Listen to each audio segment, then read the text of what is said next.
So I've never seen it, and I started watching The Sopranos. You did? Totally get the hype. Really? You love it? Totally get the hype. Like when the games were done and stuff like that this weekend, I was watching. I wasn't feeling great Friday night, and then on Saturday, as you know. So in between the games, I was watching The Sopranos. I love it. I think it's the thing that I find fascinating about it is, and I love mob type movies. That's my bag. My favorite movie is The Departed, so it fits. But it's the underlying comedy in it, like the one-liners and some of the funny stuff that happens. Like it's a low-key comedy. Like is it, to me, you watched it, Blaine? I mean, I watched a couple episodes. Like the one guy overacts really hard. Like the I've one never guy, seen it. The son? Silvio or whatever, like his buddy who like looks like 100%. Like you can see his face is like stuck in like the makeup gangster mode they put him. He's always like this, like almost Robert De Niro face. Like he's like overdoing. He's like, yeah, man, I want the gabagoo, and I want to take him out and stuff. Like he just Tony, come get in the backseat, Tony. Yeah, no, it's like he's just overdoing it. Overdoing it. They're like, don't be by Silvio when he's playing cards. He's like, you cleaning up the cheese when I'm playing cards. So how far are you into it? Dude, I'm like 2 seasons. There's a lot of seasons of it, though, right? Like, dude, I'm 2 seasons in. I'm to the point, his kid just got named defensive captain for recovering one fumble during a JV scrimmage. Oh. Like, there's some parts, I know it's a show that I can't get over. Like, his son's a bench warmer, comes in for one play, the kid coughs it up, and his son just somehow finds the ball at the bottom,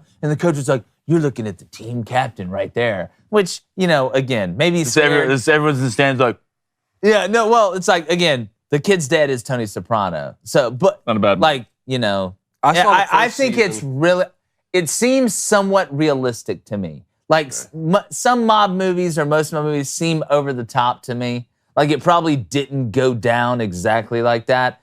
The way The Sopranos is, and it being, like, kind of on the back end of when the mob started getting hit with those RICO indictments, like, I don't know, man. I just like the vibe. But, like, Tony, just a disaster. Like, he's just a disaster. Like, with the therapist, sometimes, I don't know. It's just a weird dynamic with the therapist. Okay, yeah, that kind of stuck out to me, too. I watched the first season, and I didn't hate it, but I didn't love it enough to, like, keep watching. I've had shows like that before. Yeah. Giving it another chance and loved the show. It's continually gotten better. I'm to the part, and I don't want to do any spoilers, where, I mean, Janice just killed Richie. It's just a long. So you don't want to give any spoilers, but Janice just killed Richie. I knew that was going to happen. The moment he said, I don't want to give any spoilers, I knew he was going to reveal some information. That's like somebody who's like, look, I don't want to be mean, and then here comes the meanest comment ever. No, that's not even. Because he knew he was about to spoil stuff. That's not a huge. Exactly. But I did watch Age of Adeline. I took your advice on that. Fantastic movie. Good movie, Blake Lively. Darby Lou and I both watched it. I didn't know Blake Lively was bringing a performance like that. She can act. I watched. Reed put me on that. I didn't know she was capable of that. Yeah. I watched the Minions with Gru growing up movie this weekend. How was that? Top tier. Really enjoyed it. Good. Really enjoyed watching it. Got a little Sing 2 at your play on the cookout. Sing 2 doesn't leave the television at his own house now. There's just that's another thing. Your life is the grown-ups who make the grown-ups who make like the kid shows, but are actually like on it. Like there's your wife is talking about. I don't know what her name was, but she's like, this is like a 35-year-old woman. It's like, this is a bird. Like those are the people I don't trust. Like the voice actor. No, like they're on the screen. Like they do it for kids, but like. They're like 30+ years old. Oh, you're talking about Miss Rachel. Steve. Miss Rachel. That's who it is. It's like Steve. It's like Steve from Blue's Clues. That's just like, if you're an adult and you watch that, like that freaks me out. I'm going to be honest. It's like Steve's from Blue's Clues. I always knew a boy was up to something. You're not just checking. What's really in the mail? What you pushing? A subpoena. That's what's I actually wear a shirt sometimes on the show. You'll see it. UConn and SDSU advanced to the NCAA championship. We're going to have a live stream of it tonight. Make sure you join us. LSU takes down Iowa in the women's final, and we're going to take your calls live at 8:15 a.m. Eastern. I'm Jake Crane, and it's Monday, but that's all right because it's time for Crane & Company.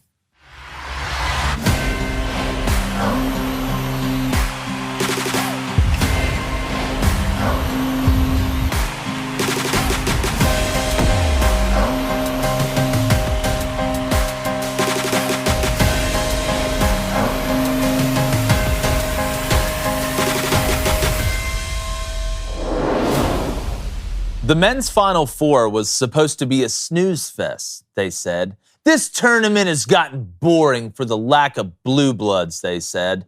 Well, Lamont Butler didn't get the message as he sank a mid-range buzzer beater shot to cap off what was a hell of a game between Florida Atlantic and the Aztecs. And while the following game between UConn and Miami wasn't as close or thrilling, this Final Four delivered, and yet I still see people saying that these aren't really the two best teams because of the single elimination format. Now, to me, that couldn't be further from the truth. What more can you ask for than the game to be decided by playing one another in a winner-takes-all matchup? I guarantee it's more fun than just playing the regular season and calling a winner based off that. And it's funny how I don't see people complain about the single elimination format of college football or the NFL playoffs. What exudes meritocracy more than you versus the opponent on the field, pitch, court, diamond, or wherever the game is played? Because true champions find ways to win when the moment is the biggest. Then they do it again and again and again until they can't play any more games. And sports that allow you to play series, it's basically like allowing you to buy insurance for a loss or losses. There is nothing that reveals who the actual champions are more than one game and one winner. We always say the best teams are the ones that can win in multiple ways. And that is why the single elimination format is actually the best format at determining a true champion. You find out who is really about it when the stakes are the highest and the margin for error is the smallest. And spare me that it's unfair talk. Welcome to life. I don't want to be handing out participation trophies. And if this year's tournament has proven anything to us, it's that everybody knows it's a single elimination tournament at the end before the first game of the season tips off. And sometimes that potential champion is lurking in the background with a slingshot. I'm going to bring in David Cohn, former Michigan quarterback, my brother, former Western State, Colorado Ohio State quarterback. Colorado State receiver. Yeah, thanks. Let me finish. You want to jump the gun there a little bit? But, David, I am not arguing that when you play a series, there is a higher chance for the team that may be more talented or the team that had a better year before that to win. But I don't feel like you can say it doesn't exude meritocracy when you have a single elimination format.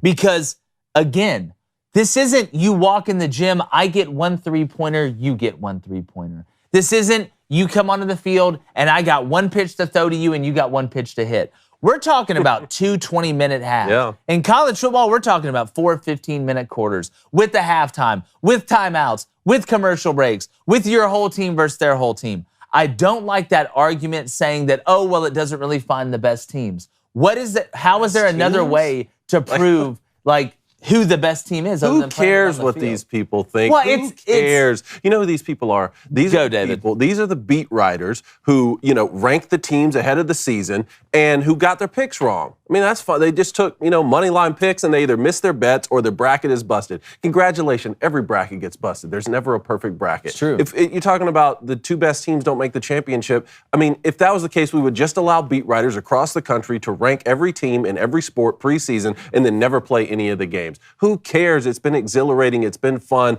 And RIP to the FAU bet, man. Shout out to you for having the guts to place that bet before the tournament started, rode it all the way to the Final Four, never cashed out. Blaine and I are sitting there watching the game together.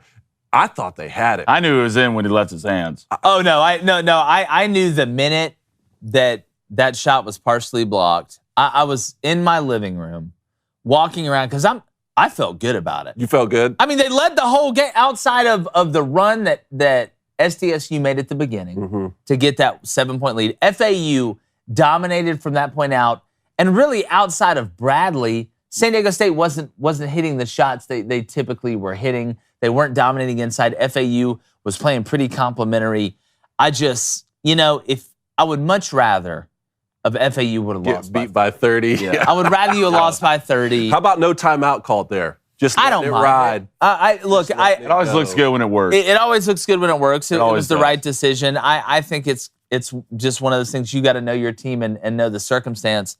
But if I'm FAU right there at the end, I know John L's been your guy, but he hadn't been cooking that whole game. He wasn't the guy who was really getting. It was the Elijah kid, Martin. The Martin kid was the one hitting the big shots. I was shocked that Martin didn't get a chance to take the shot there at the end to put them up by possibly 3 and then be able to foul under 5 seconds and make them have to miss a free throw. It was a hell of a run. I'm glad I didn't cash out. I mean, there was $2,000 on the line if they would have won it. It would have been interesting with this UConn FAU matchup on whether or not I would have cashed out. I'd have had to look at it, but man, that was a game of two teams that nobody wanted to lose. Nobody knew how to lose, and San Diego State had to go win it. I don't think FAU lost it. San Diego State went and won it, and I will never argue with an. So we're saying San Diego. This is what y'all are saying. Y'all are saying San Diego State and UConn are the best teams. Yeah. Well, right. I'm saying they deserve to play in the championship. Okay, so you're not saying they're the best teams. What does that mean? The best teams? They're playing in the championship. That's all I know. Okay, no, I'm just saying because I sat up here and when TCU and Michigan played and TCU won the game, I said TCU was a better team and I caught hell for it. Better team than who?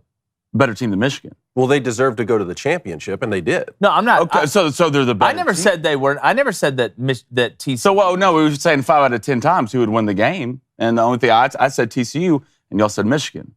So, and I go back to the St. Peter's, Kentucky thing last year. Well, that's my whole point. That's my whole point is saying that it's not a series. So, to me, you're arguing a hypothetical that doesn't exist. Yes, if they played 10 times, I would probably bet on Michigan to win 6 out of those 10. Just like I would bet on Alabama. Yeah, but they didn't play 10 times. You got one time to prove it, and you didn't prove it. So whether that makes me right or wrong, going into that game, I was wrong because I thought Michigan was going to be the better team on that day. All that matters is that day. It's like when they used to fight back in the day with swords. It don't make a difference how many people you beat before you went in there and fought your next person. If you lose that, you're dead. There is no more. You were not the best on that day, and all it takes is not to be the best on that day to not be the best all year. That actually reinforces my point to what you're saying. But at the end of the day, I will say this.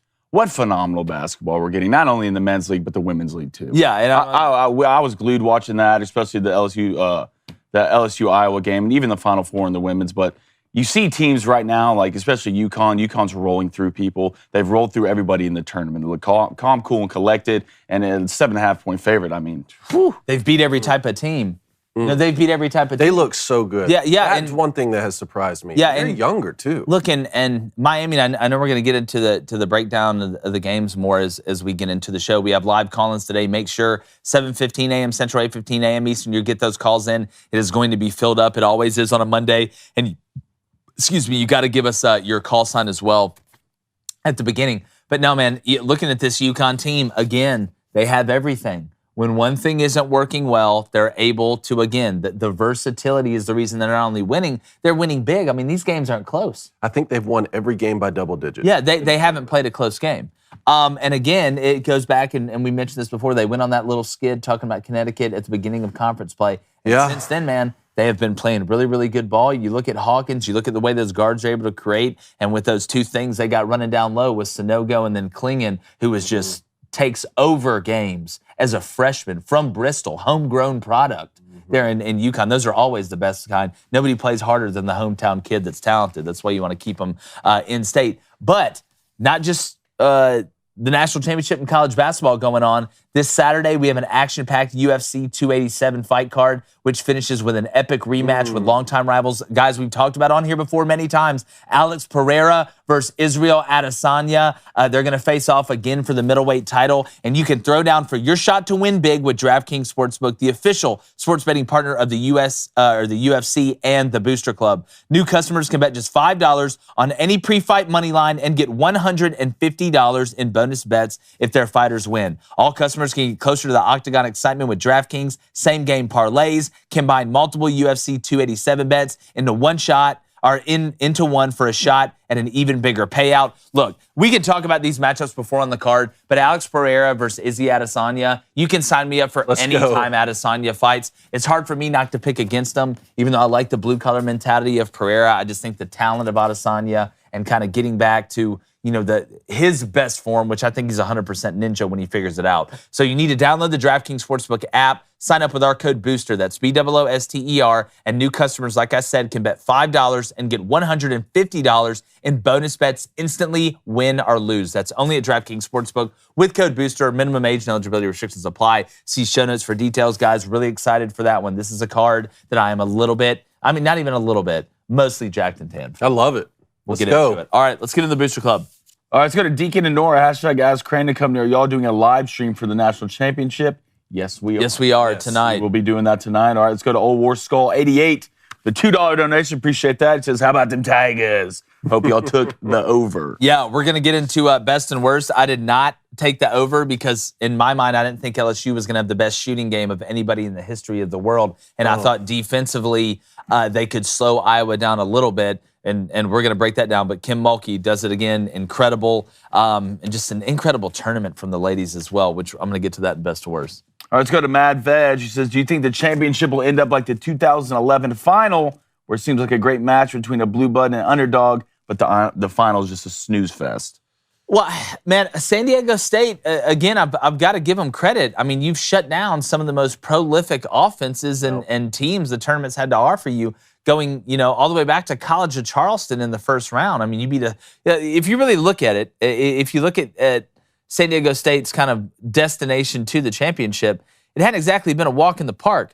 I mean, you beat College of Charleston, 30-win team. Then you beat Furman, who upset Virginia, was an old team, had guys come back that didn't make the tournament last year. You were able to sneak by them. Then you beat Alabama, hold them to 64 points, knock out the overall number 1 seed. Then you shut down a Creighton team that was playing as good as anybody in the country with Cockbrenner and Trey Alexander and Nimhard and those guys. You're able to win that. And then you survive in the Final Four by beating an FAU team, the ultimate underdog with old guards that was playing with house money. I am not going to sit here and sleep on San Diego State's ability to keep you close, take a little bite out of you, little bite out of you, little bite out of you, and then all of a sudden find a way. There was an old saying that Pat Dye used to tell my father and them's team. He said, and I know it's halves in basketball, but you take a little bit out of them in the first quarter, you take a little bit out of them in the second, you take a little more out in the third, and in the fourth, you're going to own their ass. And I think that's who San Diego State is. And you give yourself a shot. If you do that for 3 quarters, in this sense, a half and half of another half, you give yourself a chance late. That's exactly what they did against FAU. They gave themselves a shot late, and it worked out. And we talk about beating different teams that do different things and being able to win rock fights and being able to win shootouts. It seems to me like San Diego State has kind of gone against the grain, and they've won pretty much every game almost the same way. It's tight early. Opposite team gets a 5 to 7, maybe even 7 to 10 point lead at some stretch early in the second half or midway through the second half. And San Diego State just stays close enough and they hawk you down at the end with about 6 or 7 minutes to go. And they turn it into a possession by possession game. And they know how to win in the clutch. And it just seems like it always comes back to either Trammell, Bradley, Butler, or Ledee hitting some sort of mid-range shot consistently to keep them in games and then win games. And that's what we've seen. It's almost like just a spider that puts up a web in a certain place on the farm, and just insects and stuff keep falling for it. They just keep getting caught in it. Just cannot figure out a way, can almost get past it, but can't fully get past it. It's one of those things where watching games as a fan where your team's playing well, but you never feel like you're far enough ahead to feel comfortable. Like, man, we're playing good, but how are we only up 5? Like, that's just how San Diego State makes you feel, and they just snatch you. Like that plant in the jungle that just looks like a plant till you walk by it like Super Mario, and it's like, gotcha. Let's go to Mike RFF. It's a lifestyle, baby. It says, what's your coaching for the Aztecs to beat UConn? And also, you taking Scotty Chef this weekend or the field? I will always take the field when it comes down to golf. Yeah. I'll always take the outside of the run Tiger went on when he was in his prime. I'll always take the field. Your first question: what if I was the Brian coach of Dutcher, San Diego State? We're doing the exact same thing that we've done the whole tournament. The exact same thing.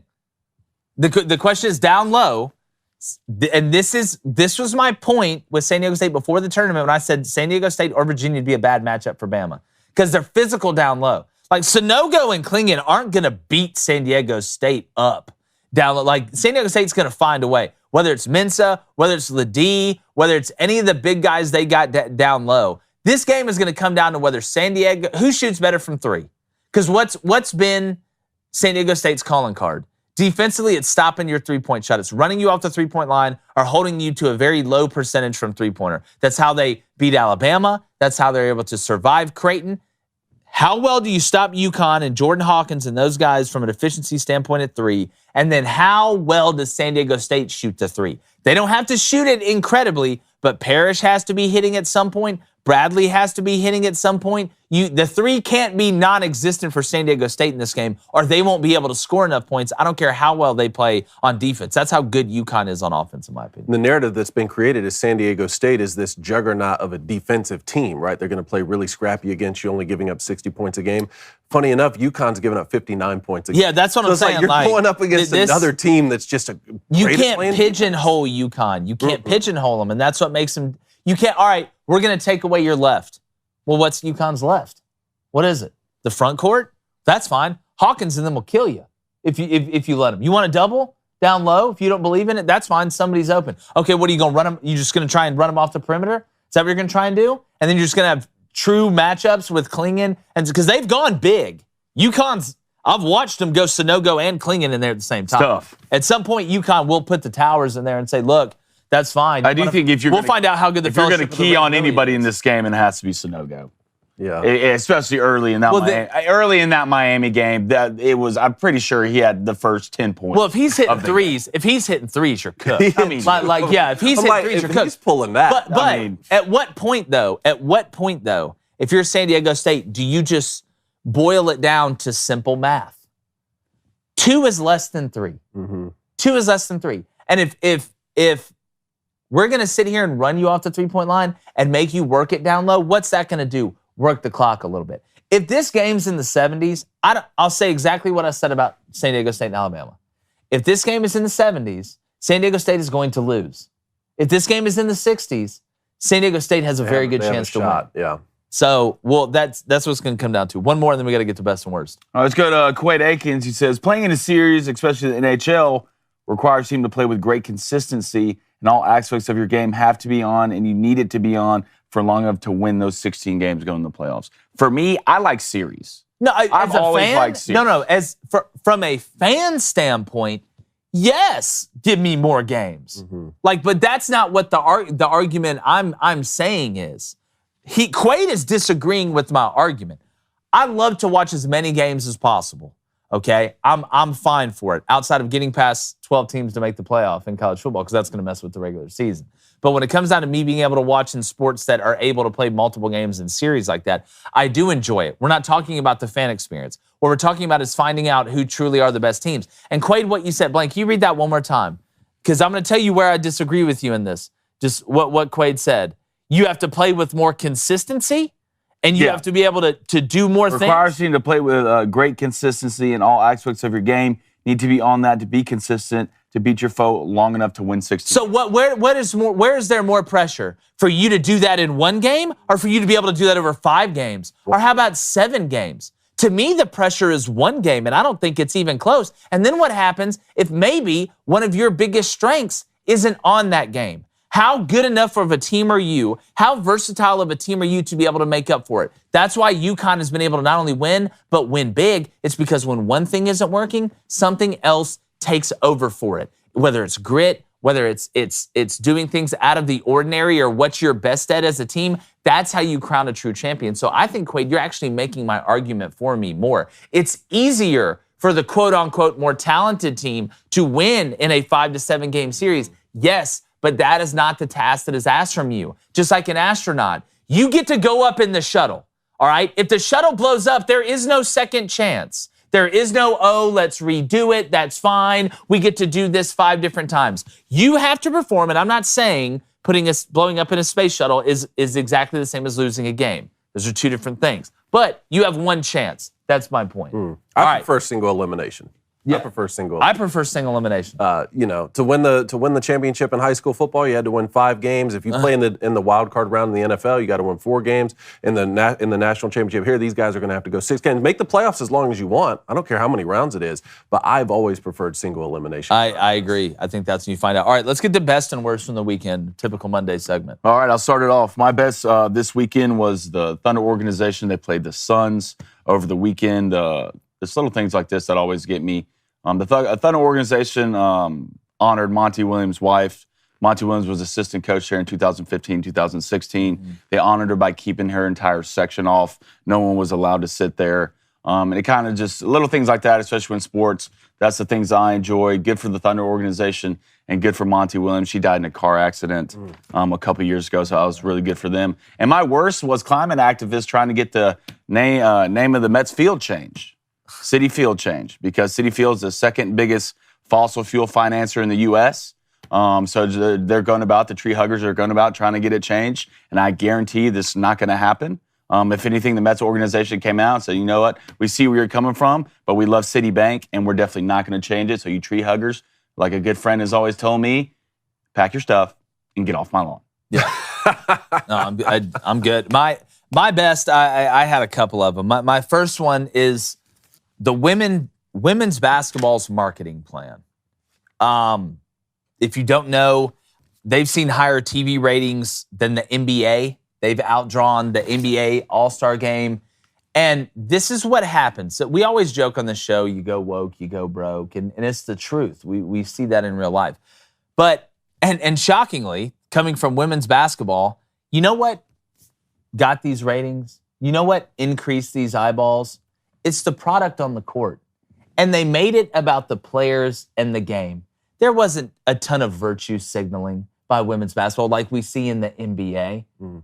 And I think it's such a good sign because when you put a great product on the court, and that's what we've seen in women's basketball, it's been a very good product, a very clean product, a fast product, a high-flying product, you can even say. That's what is not only a way to spike ratings in a tournament, but to sustain viewership.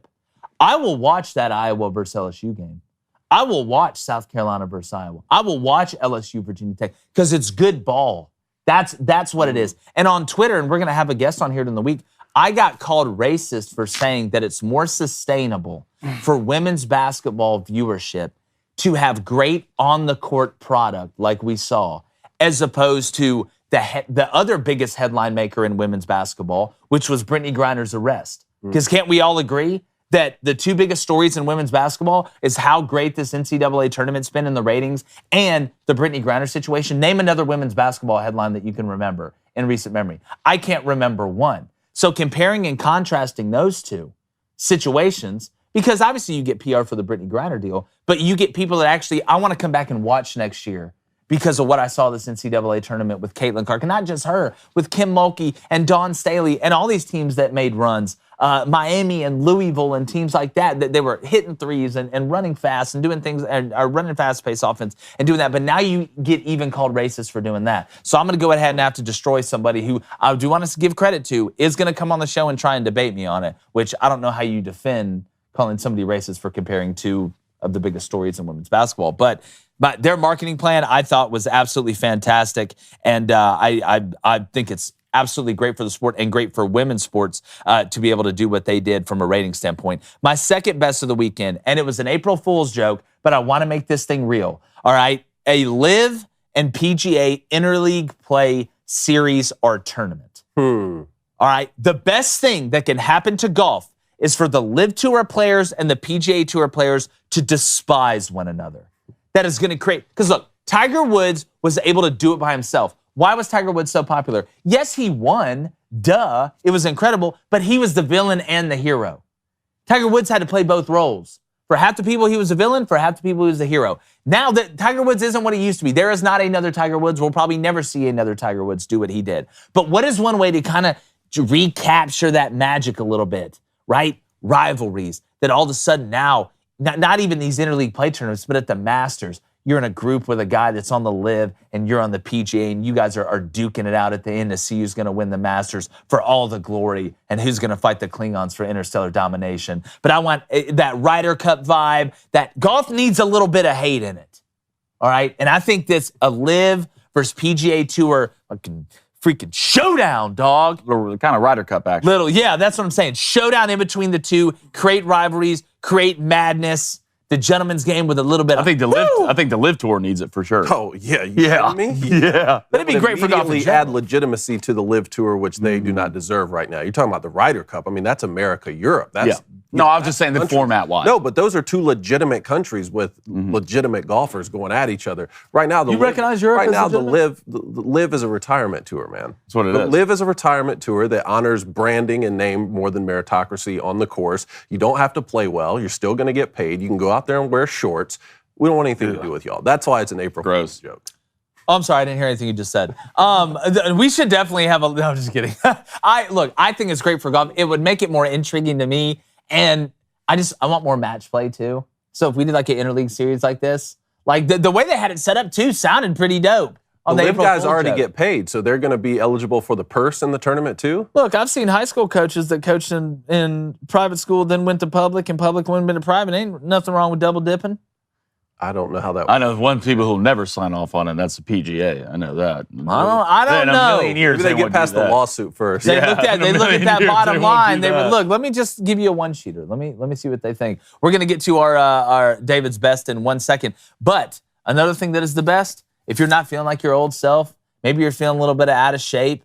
All right, you want to get that boyish charisma and look back. Well, our friends over at Nugenix, they've got you covered. They know the science. All right, and look, you get older, it's harder to get in shape.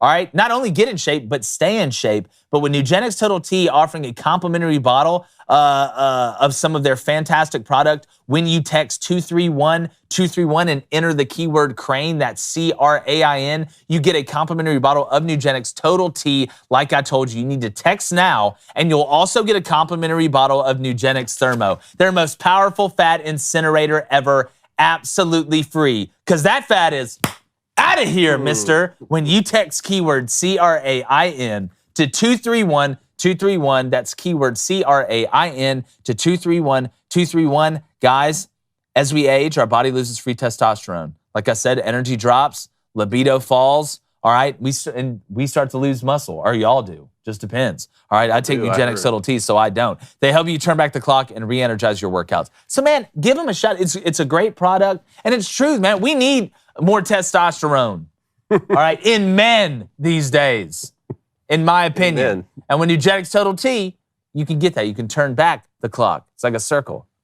It never ends. You're big on this, Blaine. I'm huge on it. Well, if you look at as the generations keep going, men are losing testosterone. That's a fact. And then from a guy who went and got tested, I wasn't even close to where I was. You were they said you were like equivalent of like an 11-year-old girl. Yeah, for some reason, I was like, I didn't even know I was on the White House protesting with long blonde hair. I didn't even know what was going on. So I went and got tested and found out I was 600 below where I need to be. I'm getting that fixed by doing this. So make sure you go find out where you need to be and get this done. I'm telling you, be a man. That's funny. I like that. Funny. What was your best? I want to go back to the college women's Final Four here. Okay. I watched my first women's basketball game from start to finish, the full game, this weekend. Good for you. And I did it twice. The first one was Iowa, South Carolina, and I was transfixed. I was engaged with every single point. This Caitlin Clark girl is just unbelievable. What she's able to do. She is a walking bucket. She reminds me so much of Steph Curry. Just her ability to just make shots from anywhere. She's a true shooting guard, but she's running the point. She's bringing the ball up. She's getting her shot. She's involving her teammates. I thought that in the against LSU yesterday, Iowa kind of went away from that high pick and roll that was working so much against South Carolina. But without getting into the nitty gritty and the details of the games, I was thoroughly entertained by the performance and, like you said, the product that was put on the court. It was phenomenal. And then on the LSU side, what they were able to do against Iowa yesterday, I mean, they shot 54% from the field, 64%. They were shooting 75% from three at halftime. I mean, the Jasmine Carter chick made 7 of 7. She was 7 of 7. She was 7 of 7 with 6 of those being three. She came off the bench. Yeah. She came off the bench. David, their bench had 30 points almost at halftime. I mean, Iowa shot 50% from the floor and 46% from three. That you would think Iowa would win the basketball game. And that was with foul trouble. Now, the referees were awful, but they were awful both ways. That technical called on Caitlin Clark that was bad. for throwing the ball, that was bad. That was bad, but they were calling bad calls on both ways. Sides. They were calling bad calls, and both teams were in foul trouble. LSU was the better team. You go out and play like that, you shoot like that, and it wasn't just the threes. The mid-range game, I don't think they missed a mid-range shot. I don't think that I can remember. LaDesia was spotting it. The Morris kid. They could not stop. Yeah. Well, it didn't matter. Do you think this is a one-off thing with Caitlin Clark, and it's going to go back to what women basketball? Well, she's coming back. She has to come when back. Caitlin Clark leaves, All right. Will women's basketball go back to where it was before? I think we've seen she may end up being the best to ever do it, but we've seen some stars. We see that. Like, look, Paige Beckers is hurt at UConn. Like, she was like the one, like the star that was coming out. But again, I think you are seeing the level of talent in women's basketball. This is what happens in sports. That the training gets better, the athletes get better, the product gets better. And when you keep it about the product, and I'm going to get to this in my words with Bud Light in a second. If you got a great product and you make it about the product and you let it do the work without trying to use outside forces to juice up something that doesn't need to be juiced, you see results like this. Because over time, athletes have gotten better and better and better and better. Now, the women's game will never catch the men's game. Mark Ryan's a great friend of mine. I love going on his show. He said, the viewership for the Iowa LSU game surpassed any men's game since 2008 on ESPN. And that's great if you realize the men don't play the NCAA tournament on ESPN. They play that on CBS and True TV. So he said, saying that the men's game is a clip or the women's game is a clip the men's game. No, it hasn't. Because in order to say that, his argument was, well, they're scoring a lot of points and it's high flying. Well, if that was the only thing, then why is the NBA getting outdrawn by women's basketball? They score 350 combined points every night and nobody plays defense and they all play the same style, fast up and down. That's not what it is. It's we're seeing quality ball for the first time at a high level in the women's. It's not close to the men's, okay? If San Diego State played LSU, they would score 175 points. Okay, they probably win 175-15. Probably something like that. And I don't know, I may be being nice in that, in a normal regulation game. So it's not to that point, but when you make the product about the product, it's amazing how it works out. Well, it was a lot of fun to watch. One thing I was hoping to see from Caitlin Clark was with about six or 7 minutes left to go in that fourth quarter when you're down double digits. Barrage. Just take over. Throw everything you can. You're making everything. The time to get your players involved and make the right play, you had 3.5 quarters for that. I just wanted to see her throw up everything. Ended up, it wouldn't have mattered. Like LSU was making everything. So you were going to lose that basketball game either way. The Angel Reese, that's her name, right? LSU, the Angel Reese situation at the end of the game. I'm not going to make it one of my worst just because I think this is, a young player who's in the moment and has just won a championship. But it does kind of speak to what I talked about last week with her taunting Caitlin Clark on the court when I was talking about the handshake lines at the end of games. It's mostly people coming out and just saying that these days you can act any sort of way you want, and there should be no repercussions. That's one of the things that bothers me when you get people like Holly Rowe tweeting and things like that. I think all I took from this situation with Angel Reese taunting Caitlin Clark at the end of the game was Caitlin Clark is clearly the better player than you. Like when Tom Brady wins a Super Bowl, it's about him, right? He's not going up to anybody else. When Michael Jordan wins a championship, it's about Michael Jordan. You can't even remember who the guy's beating. When I see this, I'm just like, oh, you're acknowledging that the other player is superior to you if you have to go seek them out and taunt them in that way. Yeah, the way I look at it's like this. Am I in love with what Angel Reese did, the following around part of Caitlin Clark? No, I don't love it. But I also watched Caitlin Clark do the John Cena thing multiple times through the tournament. I watched them look at a South Carolina player and do this, just throw her hand at her during the middle of a game because they don't believe she can shoot, which to me, if we're going to make the same argument about, oh, well, you don't need to follow around doing this, I think it's just as what's more disrespectful than during the game? How many times when we're playing pickup, you look at somebody, shoot it. I dare you to shoot it. They did that in the Final Four, okay? Yeah. So if we're going to talk about disrespectful, I see some of these people. I watch Kirby Smart and people on the sidelines look over at South Carolina and other people and say F you and first down MFer and things like that. And I don't hear any of the same outrage that I do off this Angel Reese thing. The difference is we could all see this, and this was when time was left in the game. I think that would be your biggest gripe. There's time left in the game, and you're walking around taunting somebody. But at the end of the day, it's not like Angel Reese was in foul trouble, and yeah, Caitlin Clark dropped 30, but the mission wasn't to beat Caitlin Clark. The mission was to beat Iowa and win the national championship. I watched Joe Burrow do that coming off the field, and people loved it. Joe Burrow's the swag king. Oh, look, it's Joey B, King Burrow, things like this. But Angel Reese does it, and now all of a sudden, like Dave Portnoy called her classless. which to me, I think we hilarious. use that term. Like, number one, like, that's hilarious. Dave Portnoy calling anybody classless is like somebody from, Matthew McConaughey from Dazed and Confused calling somebody classless. Well, I just think it was just different because we just saw it. Like, in-game stuff, like, can you imagine the things Michael Jordan was saying to these guys? The wild stuff Michael Jordan was saying to these guys. And let's not forget, I know Caitlin Clark's a better player, but let's not forget what Angel Reese has done this season. Yeah. Right? Broke the record for double-doubles in the season this year. I mean, she's a national champion. National champion. National champion, who's going to play in the WNBA one day. And again, people, why is Cam Newton doing all this in the end zone? Well, stop me. Yeah, that was a big. That's how I felt too. Is like the best way to keep people from doing that to you is to win the championship. Yeah. If you're Caitlin Clark. If you're Iowa. Like, and I wouldn't have a huge problem with it if Caitlin Clark hadn't done anything throughout the tournament. But I've watched hitting threes right here. Now you see me. Now you don't. Like, it just, again, it's part of when you get to this level. And look, the punching in the lines and the handshake thing's different. That's a totally different time for me during the game. Like, after that, at some point, unless you guys have been going back and forth and you're trying to just let them know, hey, we ended up winning the game, which I've done that before. Like, I get that. I just think it just instantly people overreacted, like all over social media, like Angel Reese was this terrible person or whatever. I tell you what, give me 5 Angel Reeses. No, give me 10 Angel Reeses. I'll take 10 of them. I'd much rather have to say whoa than go, and I've always said that. There's a reason LSU won it. There's a reason LSU performed at that level. I think it comes through Kim Mulkey.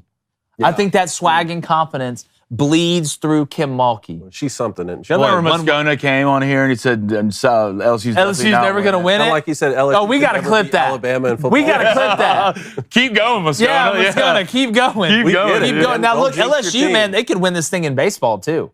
This could be women's basketball, baseball. You see what Brian Kelly's doing. I love the McMahon hire at LSU. It was a tough situation this year. He inherited no scholarship players when he took over the job. That was a crazy situation. But we've got live calls coming in at 7:15. You got 4 minutes. We're going to start taking them. I do want to let everybody know, though. All right? I got a wedding in a month. Okay? You do. All right? We got some stuff coming down the pipe. I'm trying to be more healthy, right? I'm trying to be healthier, eat healthier. And if you're trying to eat healthier at home, but you don't have time for the meal prep or the grocery shop, skip the checkout lines because our friends at HelloFresh has dinner covered. Yeah, you say goodbye, I say HelloFresh. All right? They send you farm fresh, pre-portioned ingredients and seasonal recipes delivered right to your doorstep. So spend less time in the kitchen with quick and easy meals like their fast and fresh pineapple chicken tacos. God, that sounds phenomenal. Are there falafel power bowls, which are ready and cooked in 15 minutes or less? HelloFresh keeps your taste buds on their toes with 40 recipes and over 100 seasonal and convenient items to choose from. It's not just dinner, guys. They've got every mealtime occasion covered, from snacks and easy lunches to seasonal celebrations and festive gatherings like we have over at the Cone household. So go to HelloFresh.com/booster50. That is HelloFresh.com/booster50 for 50% off, plus your first box ships for free. That's right, 50% off your order at HelloFresh.com/booster50. Make sure to use that promo code booster50 at checkout for that great deal, and it lets them know we sent you over there. That's HelloFresh.com/booster50. America's #1 meal kit. Deal with it. Love it, man. All right, now worst. Let's get into worst before we get in these phone calls, my friends. I did my worst already, so y'all got it. All right, here's #1. We're talking about sticking to your products. Bud Light. Bud Light. What's going on?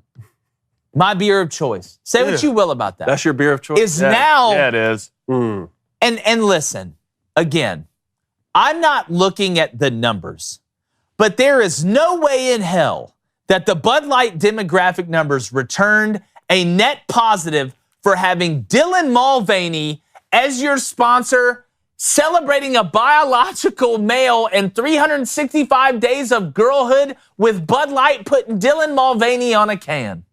I can't drink it anymore. Dylan Mulvaney, sponsored by Bud Light? I really want to make a joke right now. I could really make a hilarious joke, but I'm not going to because I'm legitimately pissed off at this. It's like the NHL. And look, do I care that Dylan Mulvaney thinks he's a girl? Deep down, no, not really. But I don't support it. And now you're putting it on a beer let me tell you something, Bud Light. Again, I'm not in these board meetings. I'm not sitting by the computer crunching the numbers, but I'm pretty sure most of your demographic probably doesn't err on the same line of thinking than Dylan Mulvaney does. Okay? And you know what? If Dylan Mulvaney is going to be the sponsor of some fancy dress store in New York, I get that. That's right. Follow the bouncing balls, man. That's happened too. That one checks out. No, but that makes sense, David. I can look at Dylan Mulvaney pretending to be a girl and say, you know what? You're sponsored by Our Dress is the Best store in New York. That's fine. But Bud Light? What's next? I'm going to see his face on beef jerky? Are we sure this or like one wasn't an April Fool's carburetors? joke? This one wasn't an April Fool's joke? No, man, hell no. No. This is true. He's in a bathtub wearing girls' clothes, drinking a Bud Light, looking at me, saying, you know what? Hey, Jake, we're not that different, you and I. Drink a Bud Light. You can be a chick, too. I don't get it. I don't understand it. Not even the seltzer? No. How about this? You put Never drank a Bud Light in his life. Put Dylan Mulvaney on a tall boy. You put him on a tall boy. Think about that. You put a real boy on a tall boy. Look, the only thing I know is this. All right, first of all, Bud Light, mediocre.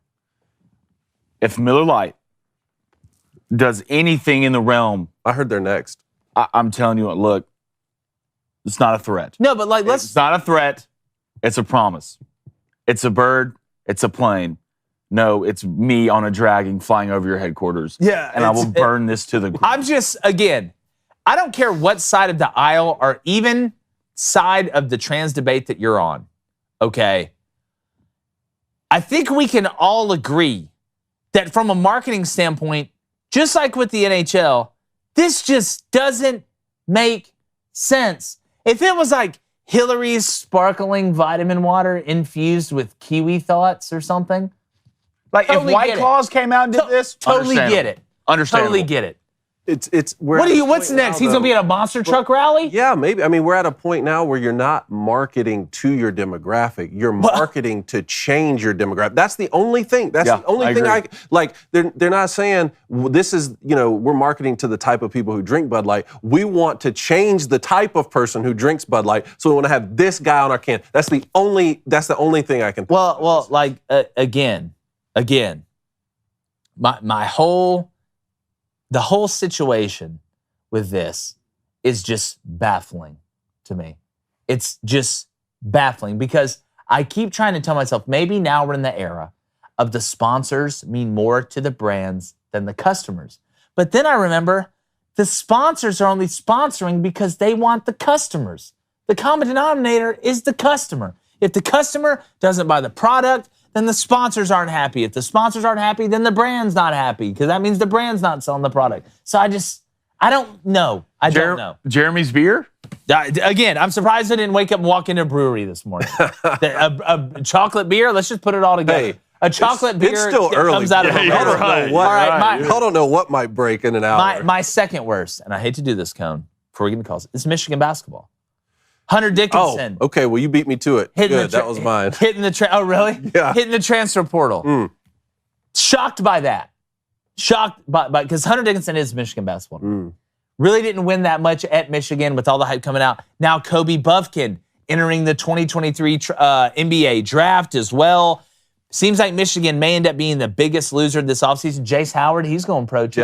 Jet Howard, I'm sorry, is going pro too. The top three scorers. He may Michigan's end up being top three scorers from a team that didn't make the tournament are now gone. And I think he's going to be the best pro. So Michigan basketball, it's tough. It was bad. Not as bad as Bud Light, but it was bad. Yep, I agree. That was my worst too, even though they just got a big-time transfer in from Alabama, which was huge. Namari Burnett. But your top three scorers now are leaving. But you piggyback that with Michigan football land the top quarterback in the 2024 2024 class in Jaden Davis from North Carolina. Threw for like 3,400 yards, something like that. Jim's going to stay with the quarterback. Hey, that's a good vibe. One of the highest rated quarterbacks that Michigan has landed. And then so that was one of my best too. And then the other thing I wanted to talk about is the Texas Rangers, man. 3-0 so far. Looking Swept good. The Phillies, man. The Rangers figuring some stuff out. Look, first off, as a Braves guy who watched his team win the first series of the year against the Nats, I know, calm down. I love seeing the Phillies get swept. Nothing brings me more personal blossoming joy than watching the Phillies get swept to start the year. Start bad. Start bad. I want the Phillies to start bad because the fans will turn on them. And then it'll just ruin the whole season. Like, they made it to the World Series last year after firing Joe Girardi, though, didn't they? I mean, it's like, golly. Made it. How didn't win it. Yeah. Made it. All right. I need it to start bad so they'll turn on them. Yankees good. I'm liking what I'm seeing so far. It's good. It was a good for our team. Aaron's already got 2. Aaron led off the year with a Stanton's tank. already got Aaron 2. led off the year with the tank. We're Stanton's back. got 2 as well. Yeah, he went 485 feet the other day. He's just in there like... Well, yeah. You see his veins just popping out to here. I would hate to throw to that lineup on that field. No, just imagine me in the third base. JD hit You know what they'd one. call me playing third? They'd call me left field. Oh, I'm That's Randy rollover every time. Yeah, no, it's like I'll throw you out from short left field, Giancarlo Stanton. Well, you think I'm playing even with the bag? Man, hell no. They pay me a lot, not enough. Not enough to play even with the bag. Psycho. All right, let's get to It's Mid before we get to these calls. Okay, I wanna hear what's mid. 855-236-3228. Make sure you call. We also are live streaming the game tonight. Make sure you check it out. It's 9 p.m. Eastern, 8 p.m. Central. Go ahead and give us a call. Let us know maybe your best and worst on the weekend with the call sign, but check us out for the live stream tonight. We're going to be betting. All right, there's going to be some money thrown. Are we betting? Are we bringing 500 to the table tonight, or are we going 250?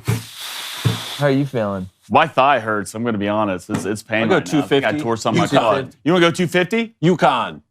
Money line? What? All right. It's mid, people. Look, I didn't get to ask the Booster Club what I wanted to do. So I'm just going to, I just made some things up. I'm on that really close to my heart. All right. Y'all ready for this? Yeah. All right. First one. Oh, this one. People who believe that the earth is flat. Okay, look. I'm all for a good conspiracy theory, but I'm also not an idiot. I had a buddy come up this weekend who just started dating a new girl, and I'm happy for him. And he's a smart guy. But she hasn't convinced that the earth is flat. Run away. And I'm trying to convince him that they need to break up. 'Cause if you don't believe in the curvature of the earth, sorry, I don't believe in the future of your relationship. That's so true. All right, next up, crypto guys. Hate them.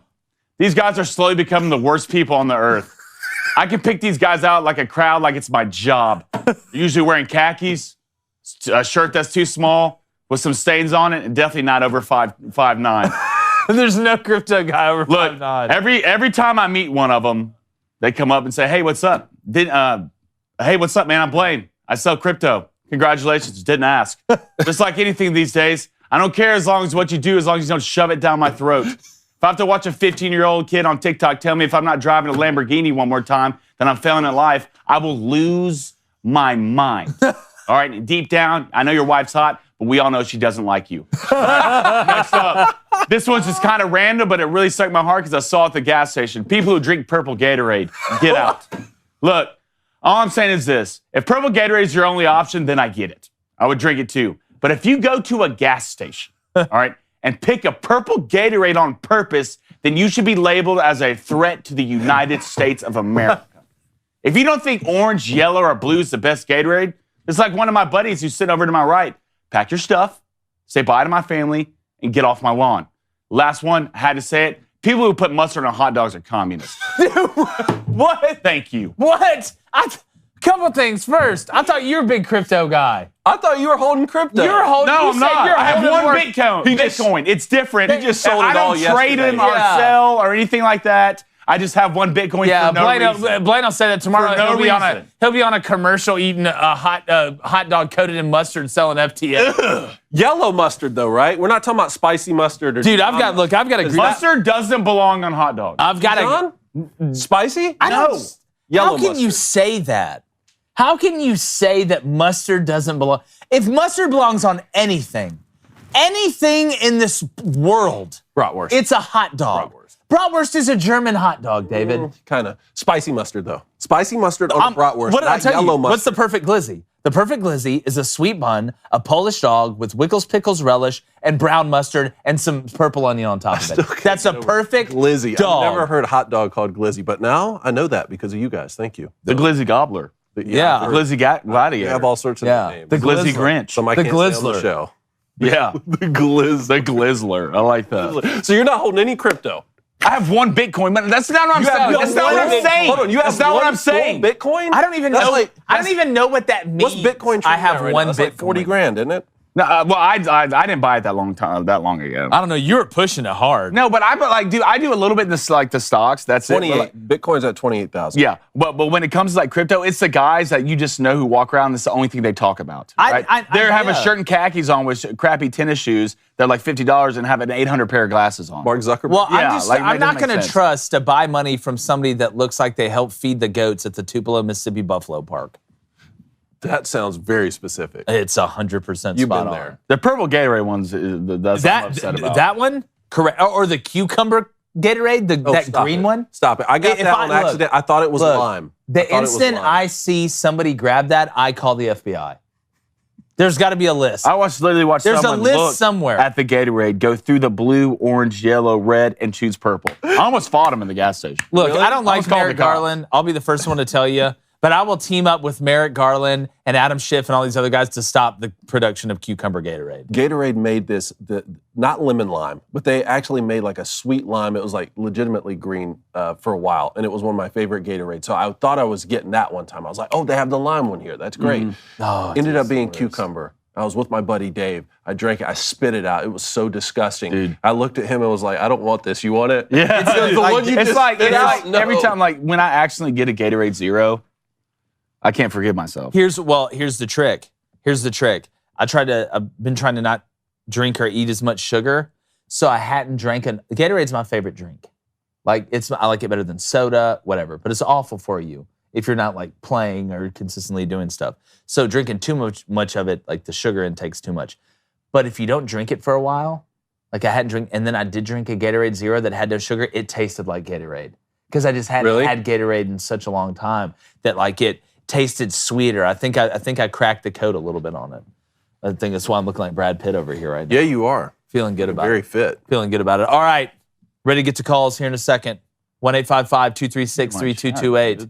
But first, before we do that, what's going on in the club, Blaine? All right, Rolly sees it with a $2 donation. He says, Blaine, exclamation point, it's mustard chili onions. Come on, man. No, like how this man literally looked at the camera and said, if you put mustard on a hot dog, you're a communist? You have been watching The Sopranos. See his face right when he said that? What? The De Niro face? Yeah, the De Niro face every time. Mustard doesn't belong on hot dogs. What? It doesn't. What? You come here and you tell me that mustard doesn't belong on a dog? It doesn't. Like it's not good, first of all. Right? Be a grown-up. You put ketchup on a hot dog. You put ketchup on French fries, man. You put tomatoes on a hot dog? Yes. How about Think this? about that. Honey mustard. Honey mustard. We can all get behind that, Blaine. I'm a huge. I love honey mustard. Put it on. It'd be my last resort. That'd be Like your Papa last Roach. resort. Okay, It would yeah. be. Papa Roach would be Yeah. my last resort. Yeah, cut my life into pieces. You're the communist. All right, John Williams, Sark bench cut, Bud Light, boneless wings, Blaine's opinion on mustard on hot dogs. Oh, God, that one's just... Hold on. Boneless wings. Your opinion on hot dogs, and what's the third one? Bud Light. Oh, cut that. Yeah, Bud Light, you're gone. I would have cut that before the whole fiasco. Look, dude, it's a lot more sad for me because I enjoy Bud Light. That's the sad part. We'll get through it Used to enjoy Bud Light. together. And I really have a great joke to do it that I'm not going to say on here. And I really want to say it. All right, let's go to Ben Leeden, $2 donation. He says, found my way out of the cave, Yes. saw a husky. UConn by 15. You saw a husky? Why are you in a cave? No, it's like... oh, Ben Leeden. Yeah. That's Well, right. Where are you Again. getting the 15 from, though? See, that's big. He's not just saying UConn's going to win. What in the sign is making you interpret it as they're going to win by 15? That's what I want to know. That's relevant information. What I like to know is how old the animal is. Maybe he's 15 years old. That's how old are you? Wow, it's 9 years old? Wow, I'm going to take UConn to cover. What, 6 years old? I'm going to take San Diego State to cover that. It's not just the sign presenting itself. It's how you interpret it. It's like, look, there's drawings in caves all over the world, all right? But it doesn't matter if we don't know how to interpret it. Like, we can't read the story if we don't. It's like, how can a blind person read if they don't know Braille? It's tough, unless you're Daredevil. You can use sound waves. But that's a story for another day. All right, ready to get some calls? Let's do it. Y'all want calls? Let's do it. You ready, Blaine? Call till we fall. All right. Seth calling in from Missouri. What's going on, Seth? Seth. Morning, guys. This is Seth, a.k.a. The Preacher. The Preacher. Man. Make sure we keep. We haven't done.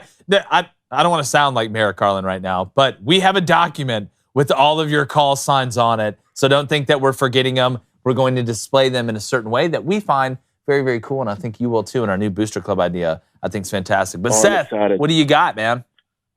Well, first, we need a tree house built for this trust tree, Little Rascal style. I love that. For our Booster Club. We call it the He-Man Woman Sports Supporting Club. Yes, yes. Club. God, it's off one of the greatest movies, Little Rascals. Preacher. Spanky is my inspiration.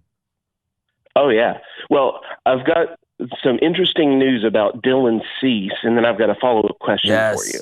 Yes. Dylan Cease fanned 10 in his first outing, sat down 17 in a row, 2 hits, 1 earned run, and almost got the loss for Shapiro's beloved White Sox. He's pitching again today at 3 o'clock. But here's an interesting fact you probably don't know about him, is that he went on a podcast this past Monday and announced that he and his partner dropped $1.2 million to buy 60 acres in Brooksville, Florida to build an elite-level disc golf course. And it's the second property that he's bought this year, and he's got teams working at each location building an amazing disc golf course. He's a huge disc golf fan. His partner is a 6-time world champion disc golfer. So here's my question. I called in last month and told you that the Music City Open has come to Nashville. It's a 3-day, Friday, Saturday, Sunday, this week. The best disc golfers in the world are going to be here from all over the world. And my question is who's coming? Any of you guys interested in coming? I'll get you tickets. Man, I would love to. I am getting fitted for my suit for the wedding this weekend. Shout out Indochino. But I think we could maybe have a representative there. Man, we have to. This is news to me. This weekend? I honestly, Seth, thought you were going to read me the mustache stat. It's Preacher, get it right. Preacher, sorry. Which, did you see the mustache stat for Dylan Cease? Oh, it's brilliant. It's when he amazing. has a mustache, we always talk about facial hair matters here, all right? Especially in baseball. If you have a great name and great facial hair in baseball, you can play a long time. Those are 2 of the prerequisites. As long with being able to hit and field and do those things. But Dylan Cease without a mustache compared to Dylan Cease on the mound with a mustache, totally different guy. Oh, yeah. Like, Shoves. dominant. It's absolutely nuts. I saw a 99-mile-per-hour fastball and an 81-mile-per-hour knuckle curve. Yeah. Good luck. That's exactly right. That's like the guy used to create on, like, 2K. So the things this weekend in Nashville, the disc golf tournament? I would be here, man, but I'm not going to be here this weekend. Blaine's going to be our representative. He's staying. I can't. I got to go. It's cruise week, fellas. This is awesome, though. I didn't know, first of all, I didn't know Dylan Cease was from Milton, okay, right over there where we used to live. Everybody. Right here, Cease is an amateur disc golfer and has competed in 5 PDGA events. He's probably throwing that disc off. It probably looks like that disc off Wild Wild West that's just chopping everybody's head off, like the magnet disc, that's flying around. Yes. I want to announce one of these tournaments so bad. That would be the best. Like let us walk and commentate like the PGA. Like the Masters. Like it would What be an emotional evening. hilarious. It'd be the best. I'd do it for free. Like, Seth, that's something we may look into.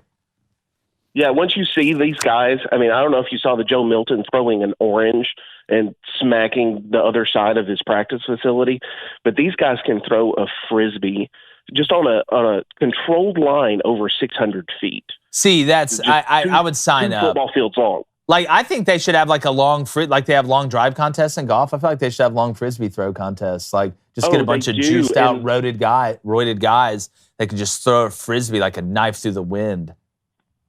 Yeah, well, the longest throw in the world, they did it in the desert on flat with a big tailwind, but he threw it over 1,000 feet.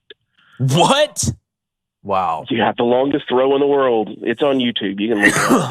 It's 1,000. We will be looking it up right after this. Dude, that's like we're so bored as a society. What is that? Like, that's we're like so bored. 3 1/3 football field. I can't throw Frisbees. Hey, we're going to get That's like 3 1/3. There's 3 feet in the yard. We'll never get there. Preacher, appreciate it, man. Thanks, man. Talk to you soon. Oh, yeah.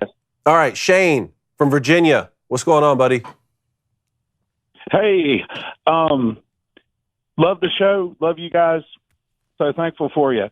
Thank you. Thanks, Shane. My question is, I got two, but one, grew up playing baseball, played a little college ball, and absolutely loved Nolan Ryan. Mm-hmm. However, when I look at stats and stuff, was Nolan Ryan overrated? Look, I don't think so. I've heard, you're not the only person I've heard say this.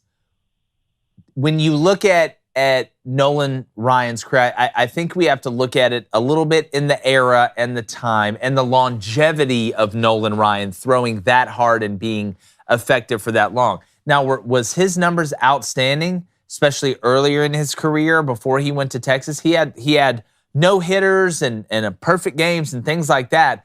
But to me, what made Nolan Ryan wasn't that he went out there and won a bunch of World Series and was just an unbelievable artist with the ball, which, not saying he didn't control it, but Nolan Ryan was the intimidator. Nolan Ryan was the enforcer. Nolan Ryan was one of those guys that, in my mind, was must-see because you knew what you were going to get from him. That hitter knew what they were going to get, and it was a challenge of, I'm not going to try and trick you.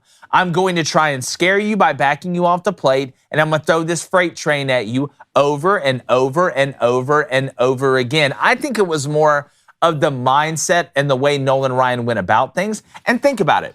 Nolan Ryan is kind of like the person who swings as hard as they can every pitch. Are you going to hit 300? No. Are you going to have an unbelievable on-base percentage? No. Are you going to draw a ton of walks? No.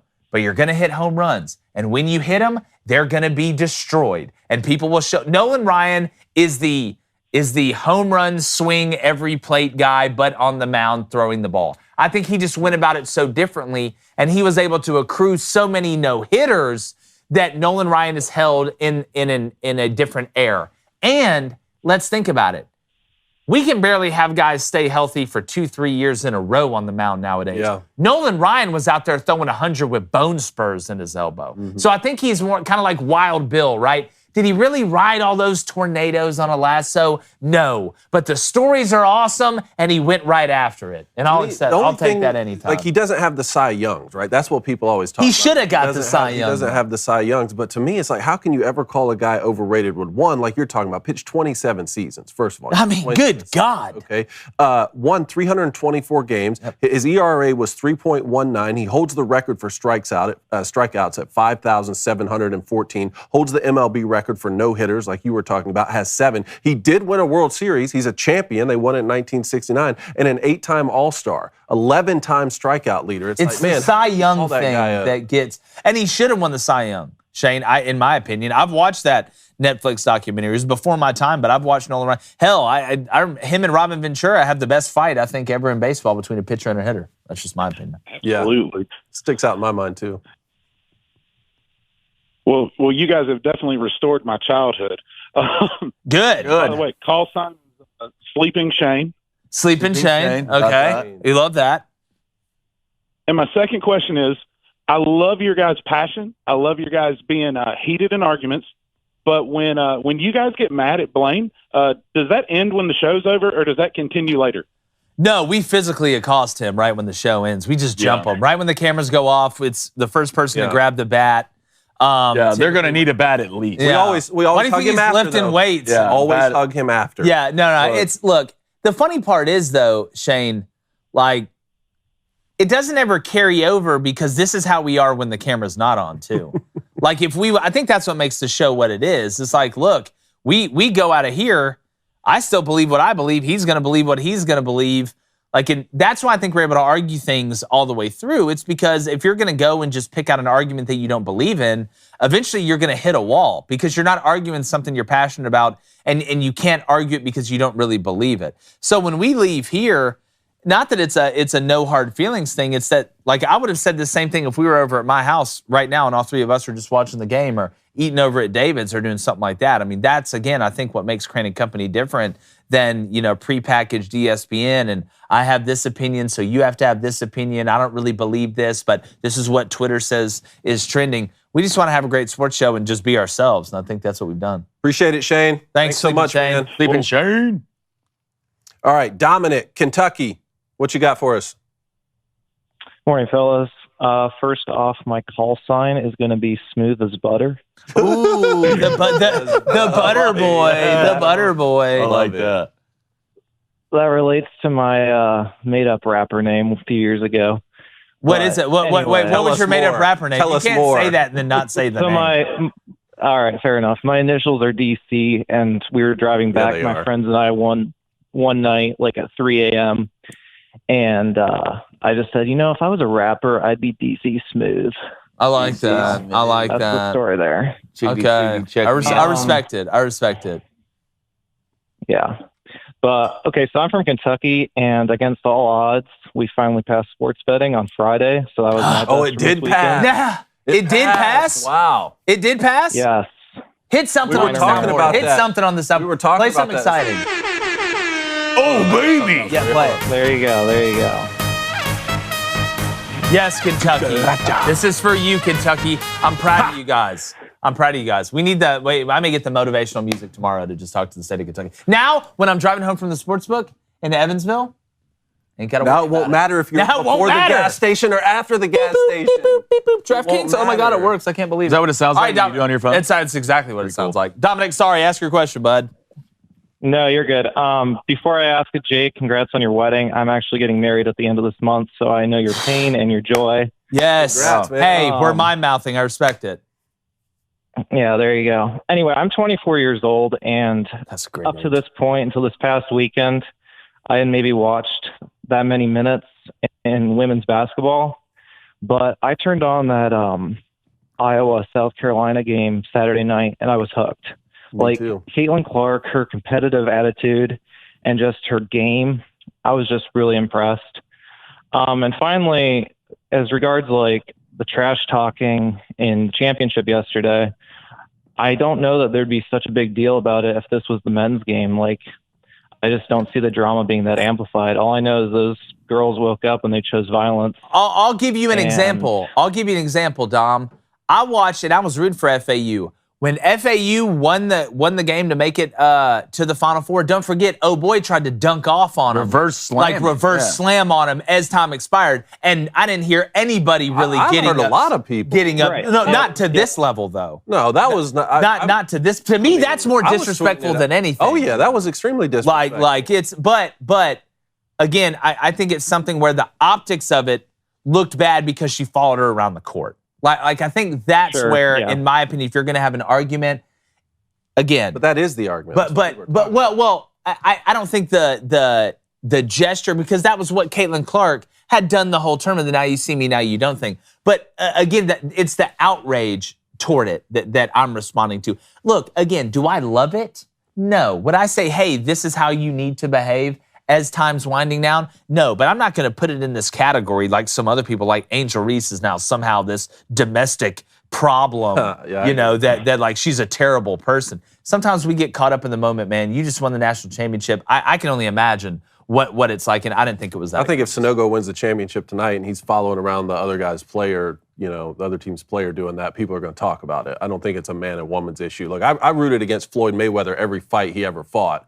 No one mocked their opponents more than he did. And you know how he kept from being mocked? He just won them all. He's just the greatest boxer. Yeah, I had no problem with anything Angel Reese did. I feel like Caitlin Clark's the golden child of the college game right now. And I mean, Caitlin Clark, you go back and run through the tournament, Caitlin Clark talked as much ish as anybody in the tournament. So I like it. I have no problem with any of it on Caitlin Clark. They need some of that. Yeah. They need some of that over there, in my opinion. Dominic. Dom, thanks, buddy. Thanks so much. Smooth as butter. All right, Ross from Georgia. What's going on, Ross? Hey, good morning, guys. It's Mean Machine checking in. Mean Machine. Let's go. Mean Machine. Love it. I just had a couple questions for you. One, did you guys see, I know, Blaine's not really a Braves fan, but the other two. Did y'all see Brandon Gaudin, the new play-by-play guy for the Braves, what he said on Saturday when they were playing the Nats? It was pretty funny. I don't know. What did he say? I know Snit and them gave him the lineup card after the first game. I thought that was a great gesture. I didn't see what he said Saturday. I was too busy celebrating the dub. So he basically said he was talking about the new bases and how they're 3 inches bigger, and he said it's drawing the envy of men everywhere. Look, it's the truth. It's the truth. Look, again, I do think though, Ross, that is the dumbest new rule in any sport that I've ever seen in my life. It's the dumbest new. Name a rule that's dumber. Think about it. Make the bases bigger. Is it a new rule? It's okay. New regulation or a new parameter. That's what makes it even worse. Well, again, it's the best example I've ever seen. This had to happen. This is exactly the way this rule started. Somebody's son was in this board meeting. I don't know if it was Rob Manfred's son, grandson, somebody that is very connected son raised his hand during a meeting. All right. And this was his idea. And since he's that person's son, they let it go through. That had to be. There's no way that somebody looked, they were like, all right, guys, give me your best ideas for how to make the sport better and grow the game. All right, okay, pitch clock, okay, that's good, maybe a little confusing. Like, all right, okay, Lance, what do you got? What if we made the bases bigger? Like, there's no way anybody was like, Lance, that's a crazy idea, but it might just be crazy enough to work. I think the dumbest rule ever is having no defensive 3 seconds in basketball, and they do that. But they do that in Europe. That's the dumbest. Okay, thing. You're but just going to sit in the paint the entire game. On defense? Okay, well, on defense. To me, it'd be like, all right, hey, guess what? The paint is now 5 feet longer on each side. That to me is like that changes. Does that rule? I can live with that rule. The defensive 3 second rule not being in college. All right, but making the bases bigger, I don't know. I feel like that's. I just feel like it's just unnecessary. It is unnecessary. You did, but it's sterile, and I like the taste. Yeah. Appreciate it, Ross. Thanks, Ross. Thank you, man. All right, Cody, Illinois. Here we go. It's our boy. Cody, what's going on? Who's ready to play? What year is it? I'm Let's ready do to it. play. All right, so I will be reading you guys 5 clues from a specific year, and you guys are going to tell me what year it is.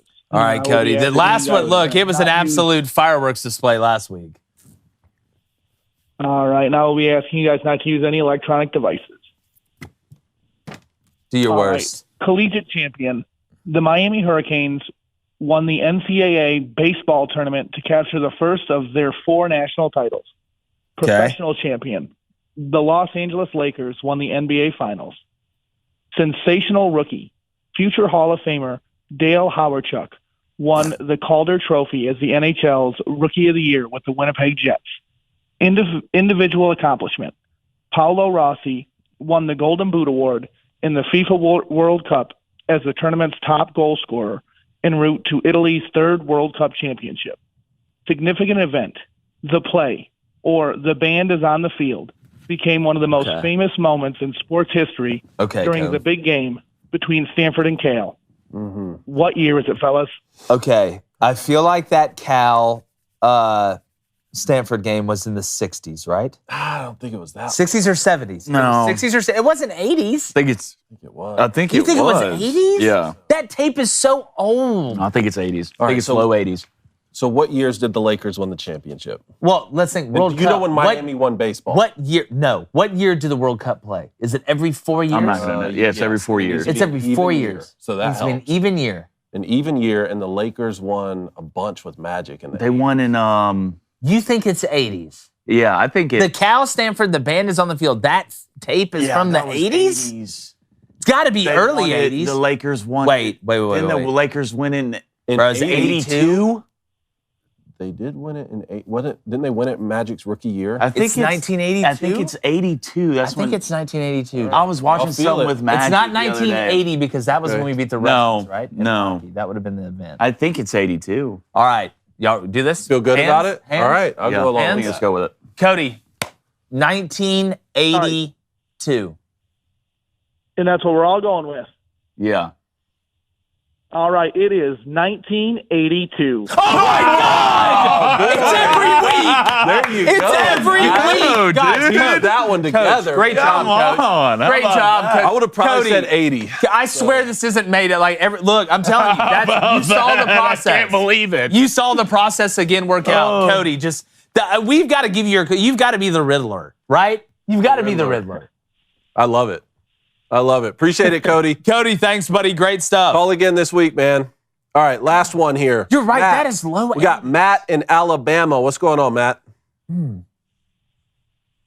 what's going on this morning? How y'all doing? What's up, Matt? Man, just got the guess what year, man. Feeling good. It's always a good week when we start Monday off. We get it right. I was right there with you. I thought 82, 84. So Yeah. that's a great call. It's a good call-in, man. He's a good call-in. Cody does a great job. Yeah. My question is for Dave about the Maize and Blue game I watched this weekend. I thought it was a good showing for defense for Michigan. Goode's great up front, number 99 on your jersey, number 1 in your hearts. And Tuttle, wow, I thought he had a great showing. Jack Tuttle looked good. Jack Tuttle looked good. Honestly, it brought back a lot of memories for me playing in Michigan spring games. The weather being bad, that just plays into it. The weather's going to be bad in Ann Arbor and April, boys. That's way the road. Hey, last C.J. Stroud and them against Northwestern almost exactly. That's a large part of it. Blaine and I were watching some of this together. Jack Tuttle looked great. Colston Loveland, we don't have a lot of depth at tight end right now. You had Eric All transfer out, and you lose some pieces. But Colston Loveland, I think, is going to be a huge piece at tight end. And then the running back kid, with Blake Corum and Donovan Edwards both on the bench, the Benjamin Hall kid was running hard, man. I don't know much about him, but he looked really good. And it was also cool to see Devin Gardner and Jake Butt, both, Michigan greats up in the booth calling the game. Was a lot of fun. Yeah, the spring game, if you're where you need to be, like if you're where Michigan is with the talent you have returning, a lot of it is about the young guys, getting the young guys out there. The transfers in that may not, know the terminology as well, getting out, running around, hearing those words being thrown around. But look, Michigan's got as good a chance as anybody. I mean, they're in my head picking the national champion. I want to see who ends up where after this second transfer portal movement that we're going to have. They look good, and Matt, they were hitting a little bit too. They were hitting, man. Yes. So that was fun to see. What did you see? Yeah, O'Leary was a big part of the game too. I also enjoyed the other running backs being able to get in. And, as far as Heisman stuff, me and the buddies talking last night, I mean, a running back hadn't got it in a while, so I'm pulling for Corum to make a run at it. So I enjoyed it. I thought it was a good showing for Michigan. They're a top 5 team. For their sure. schedule, I look for them to win, probably beat Ohio State again this year. I mean, boy, talk to me. You call in anytime, Matt. I tell you, like from Alabama, huh? Blake Corum. So you're a Michigan fan in Alabama, huh? No, that'd be a negative, Ghost Rider. It'd be Roll Tide. Okay, all right. Yeah, sounds like my household. It's a house divided. No. He's looking to see what is smart man. Yeah, This is what look. Why does it mean more than the SEC? It's chess, not checkers, buddy. He said you thought he was Ghost watching. Rider. He was a fan of Michigan. No, he wants to know what Michigan looks like. He wants because to we know about your know depth. That might have Bama. There's that might only have a to couple be your teams. call sign then. Yeah. What is it? He's like Owen Wilson. Behind enemy lines right now. Oh man, we really appreciate that, Matt. Great stuff, Matt. I'll call in again this week, and then we got Chris from Michigan and Sean. Chris from Michigan, Sean from Maryland. Call in again this week. We'll get to y'all first, okay? All right, we'll have like a rapid fire we add at the end of calls. Sometimes I just get so involved because I love talking to people. Yeah, I just feel upset about it. Like if we take it's mid out, we get to more calls. No. We're keeping it mid. I need to know what's mid. What are you trying to pull? You always Nothing. I just hate not getting everybody. Something. I just hate not getting everybody. Yeah. Thank y'all for calling in, though. Really appreciate it. All right, guys, it's time for Booster Bets. New month. Is Ace going to come in and give the speech Friday? I have a note that was left on the counter today. Really? Yeah. It kills me. Note was left on the counter. I can't believe it.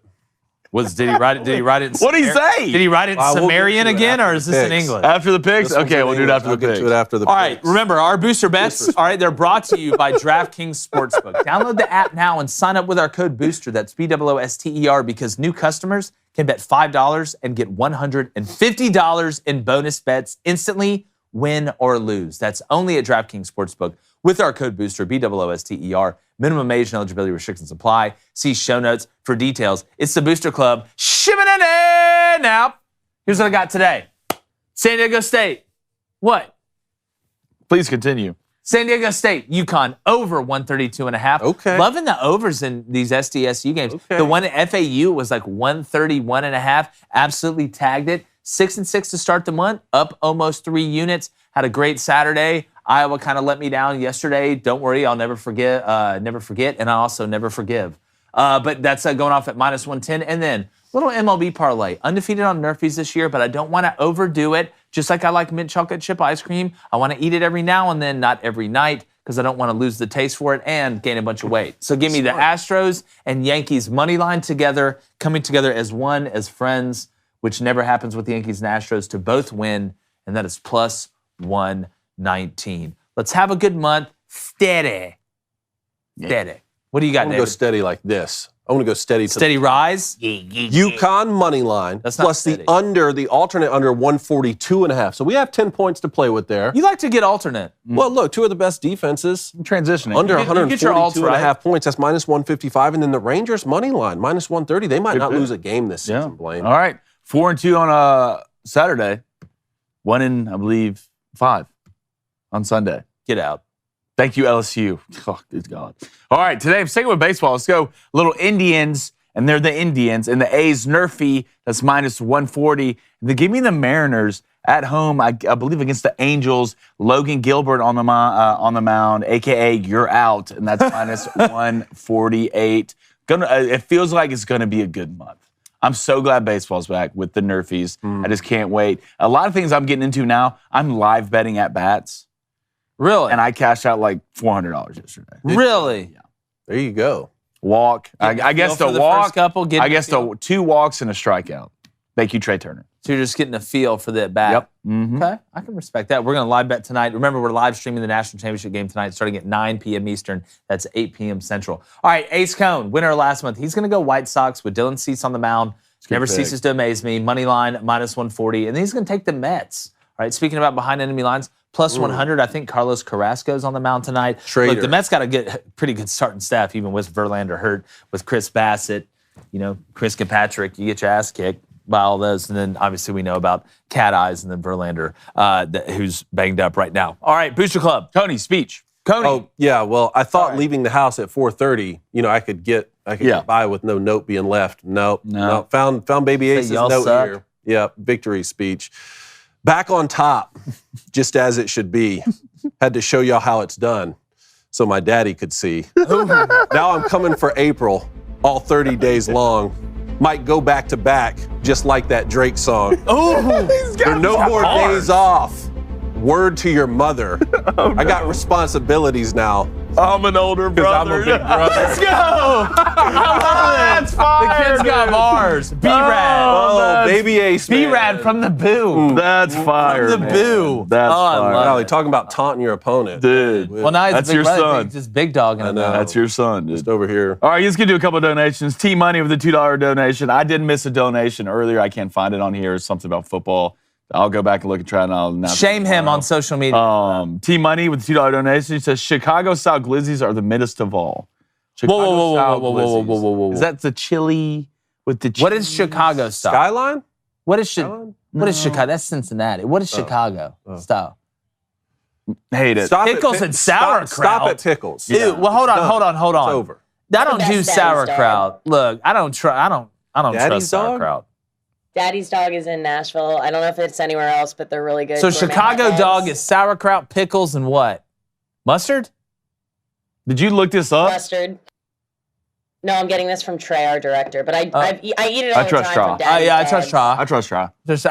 I thought you were in prison. I think the totally pickles with escaped. anything. Yeah. All right, let's go to Jake's Extra Trey? Strong Cologne. You've been putting way too much of that on every lately. time. With a $5 donation, she said, I spotted an Aztec in the middle of the intersection this morning. I'm on way to work protesting for climate change.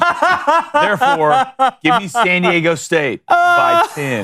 By 10. That's incredible. Wow, If you was he see on an Aztec, look, if you see an Aztec in the middle of the street, take another puff, buddy. Like you're on some of that Iowa, that Aaron Rodgers. Let's turn the lights off and go to the Jets. Oh, man. Wow, that's good stuff. All right, let's get this poll. Poll. Who do you have winning the Natty tonight? UConn or San Diego State? So they said UConn, 63%. UConn, 64. Don't answer it like that. Can I have some enthusiasm? UConn, 64%. That's what the Booster Club said. What'd you say? UConn, 63%. That's much better. UConn, 73%. Oh my God, it's a murder. San Diego State, 27. God, that makes me want to drop the bag on San Diego State. Wow, that's disrespectful. What he just said is disrespectful to the booth. No. I'm saying, y'all know how it is. Everybody's going one way. Everybody's going one way. Everybody's going one way. Bam! The other way hits. Might. All right, speaking about hit, make sure you hit that subscribe button, hit that like button, turn that notification bell on. We got the live stream of the Natty tonight. Tune in, live, YouTube, Daily Wire, the world, the earth, the universe, which is not flat. Sorry, Jay. Make sure you check that out. Follow us on all social media platforms as well. And like the chances of single elimination not finding the best champion, we're going. Gone.